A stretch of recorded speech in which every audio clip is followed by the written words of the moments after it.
आइए अब एक्सरसाइज 2.2 में क्वेश्चन नंबर 2 का सेकेंड पार्ट सॉल्व करते हैं।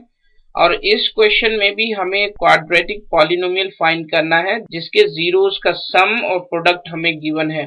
सम ऑफ जीरोस है √2, प्रोडक्ट ऑफ जीरोस है 1/3। बहुत ही आसान क्वेश्चन है। इस तरह का एक क्वेश्चन हम पहले भी सॉल्व कर चुके हैं। सबसे पहले हम मान लेते हैं let the polynomial be px equals to ax² plus bx plus c। ये हमने मान लिया कि एक पॉलिनोमियल है और इस पॉलिनोमियल के जो जीरोस हैं वो हैं अल्फा और बीटा।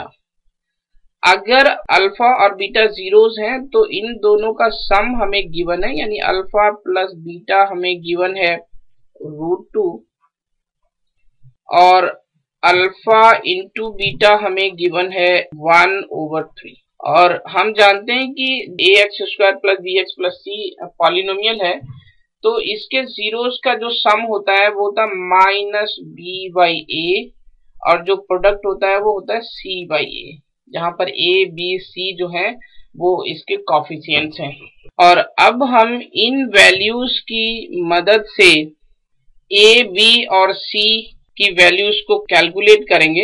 आइए देखते हैं किस तरह से कैलकुलेट कर सकते हैं। -b/a गिवन है √2 और c/a गिवन है 1/3। हम यहाँ पर ये जो डिनोमिनेटर है वो इक्वल बनाते हैं, तो इसका डिनोमिनेटर 3 बनाने के लिए हमें सिर्फ 3 से मल्टीप्लाई करना पड़ेगा डिनोमिनेटर में, तो न्यूमरेटर में भी 3 से मल्टीप्लाई करना पड़ेगा। फाइनली ये वैल्यू होगी 3√2/3 और ये वैल्यू होगी 1/3।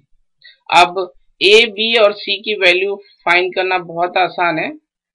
इफ a इक्वल्स टू 3, आप यहां से कंपेयर कीजिए, a इज इक्वल्स टू 3, यहां पर भी a इज इक्वल्स टू 3, तो b की वैल्यू कितनी होगी -b इज इक्वल्स टू 3√2।